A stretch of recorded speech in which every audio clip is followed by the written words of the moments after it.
Welcome to my review of PigShip and the Giant Wolf. This is on Switch and PS5, and it took around 57 minutes for me to beat. The game has unlimited continues and no saves, so you do have to beat it in one sitting.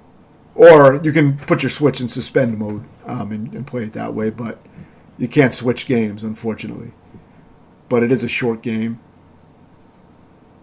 That's always a downside for me when you can't save the game when it has unlimited continues anyway. But whenever you do continue, you'll start at the beginning of a stage with your default 3 lives, and you can take 3 hits on each life. One downside of the game is that you have a huge hitbox with your ship, and the game is not really well designed around that, and that's a big problem. There are a few different difficulty settings. Bones, as you see, I think that has like a few lives only and 1 credit, so no continues on that mode if you want that. I didn't feel the need to play it again after normal because I felt the game was kind of poorly designed and bullshitty, though I did kind of enjoy it. It's not to say I didn't enjoy it, but I did feel like it wasn't, too good.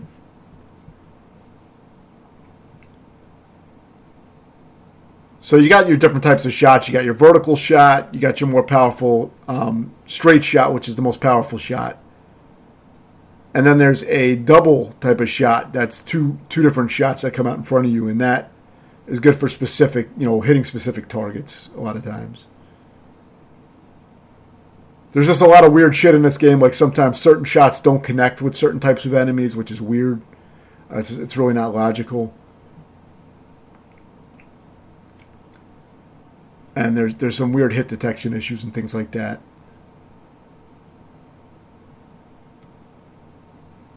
So for this boss, there is a strange issue where one of your weapons doesn't hit a piece of the boss. Like, see how I'm shooting that enemy dispenser? It should be flashing, but it's not. It's not taking any damage from my shot. It turns out to take out that enemy dispenser, you have to use that wishbone shot with the 2 separate shots. But there's really no logic behind why you would have to use that particular shot for that particular piece of the boss. And it's like a lot of little weird things like that are just inconsistent and poorly designed. I mean, you see there's really no good, game logic to why that would be. I was shooting it for quite a while before I realized. I mean, I assumed I probably wasn't doing any damage, but it was making a sound like I was hitting it, so it was poorly indicated. But once I switch to the double shot, you'll see it flashing, and then that's when it starts taking damage finally.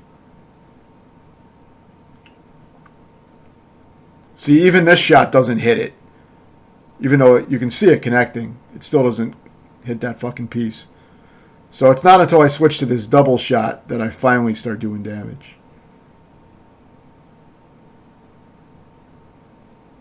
But I did ride it out for a while.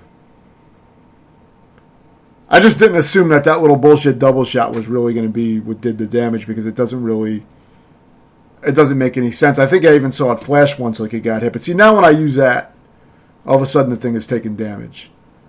So it must be very, very fucking specific. Because I wasn't hitting it in a different area or anything. So I don't know. It's real fucking weird.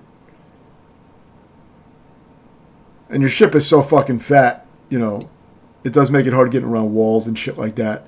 Now, a lot of the stages will have checkpoints so that if you do use a continue, you start with your default 3 lives and 3 bombs on the checkpoint. So that's good at least.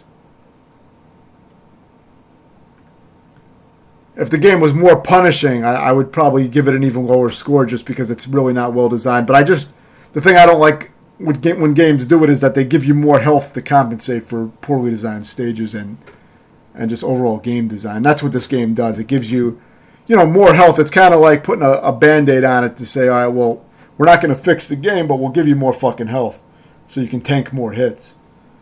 And it makes the game, reasonably beatable, but it's just, it doesn't make the game good. That never makes the game any better for me. I would rather the game just be better designed than giving you more hit points. It should be one-hit deaths like most shooters, but the game just isn't designed well enough to really support that reasonably, I mean, it could be done, obviously, but it would be way fucking harder than it should be at that, because it's just, there's a lot of poor design choices. The game does play decently, though, overall, but it's just, the hit detection is weird, the large ship, and there's a lot of inconsistencies with some of the logic. When you play these kind of shooters, you have a good idea what to expect, and the game does defy a lot of that. So some obstacles are going to be one-hit deaths, while other things you get hit by will take 3 hits to kill you. So there is that. It's a weird mix. I think those things will kill you in one hit, no matter what. This boss is kind of unique. You have to take out these pieces and hit these buttons to take it out. And it was kind of a cool fight. Very easy, but at least kind of unique.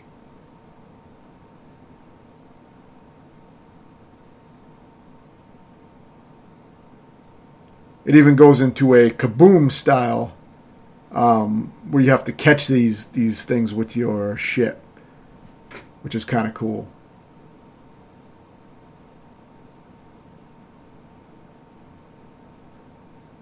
Very easy boss though, but cool. You have shields as well that you can use that seem to be very inconsistent. I mean, it seems like they will absorb some damage sometimes. Other times they don't work at all. Again, with the inconsistencies, it's just fucking weird. I don't know. I didn't figure it out, and I beat the game, and I still didn't figure out why it works sometimes. And I would just spam it. So these parts are kind of irritating. We have to shoot these switches to open up these barriers. It's not a bad idea in and of itself. It's not like it hasn't been done before, but your ship is just so fat and awkward.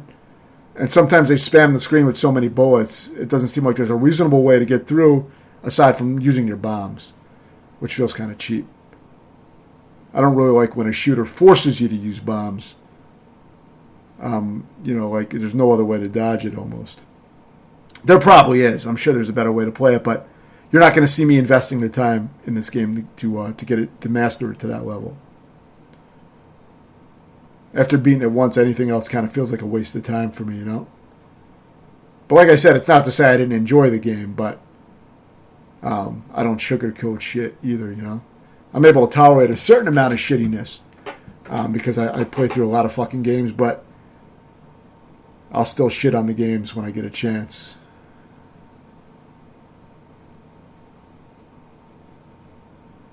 I don't really forgive bad game design, you know? So this is another part that's super fucking weird. Like sometimes you shoot that face and it gets pushed back. And the idea is you're supposed to shoot it and push it back. And sometimes I use a certain type of weapon and it works, and sometimes it doesn't. I use the same weapon again and it doesn't fucking work. Completely inconsistent. And before that part, there's a part of the wall that seems to just kill me randomly as I'm descending down to that part. Another bullshit part. This part is a little bullshitty too with the timing, but I mean it's doable as you can see. But it feels kind of bullshitty. Those will insta-kill you as well. It just feels cheap. It's not especially difficult. It just feels fucking cheap. I usually, will lose at least one life on that part because the face will get me, or the background will get me, or the crusher. It just feels kind of like there's just some bullshit mechanics at play here. And if you get here, you'll probably understand what I'm saying. Luckily, you do get a checkpoint at this part, and it's not a long stretch to get through, so you'll learn it. But it's still kind of shitty. Even though it's not that hard for me, I still think it's shitty game design. Difficult or not. Other players were apparently struggling with the game, so that's going to make it even a shittier experience for players that are spending a lot more time on these parts. And it's not because it's a good type of challenge, it's just sloppy game design. Of course, it's kind of hard to see some of that when parts of the game are executed properly, or at least well enough to beat the game. But when you die on them, it's irritating. The last boss is cool, though. You got to take out the various pieces and finish it off. It's a pretty cool fight. Not bad. It's one of the better parts of the game. I do like the Game Boy style kind of aesthetic. I like the way it looks. It's cool. And I would say the game is definitely worth picking up if you like, shooters and old school type of games, because it's only $3, and if you just enjoy beating games, it's kind of a fun one to beat overall. Though it is kind of frustrating. So it's definitely not like a game that I would say is any kind of top tier shooter or anything like that. But it's kind of cool. So you see me taking it out. I'm going to link my tutorial in the description. I made a tutorial on this that explains all my strats and all that shit. So that will be linked. But yeah, overall, I would give this game a 6.5 out of 10. For me, that means it's kind of a decent, fair game. It's not what I would really call a good game. It's kind of just decent. It's okay. And I think for $3, it's worth it if you like playing through these kind of games. Let me know if you have any questions, and thanks for watching.